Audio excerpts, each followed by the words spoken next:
Ayan na si Bunso Calvin. Unboxing iPhone 15. Brand new po yan, 128. Not activated. Bali siya pa lang yung mag-activate. Brand new po yan. NTC, ZPA, open line. Ayan, may kasamang cord.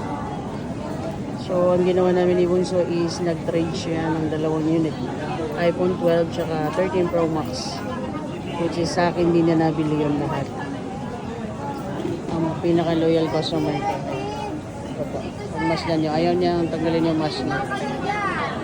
So, makikita nyo siya sa Facebook page namin. Marami na siyang picture doon.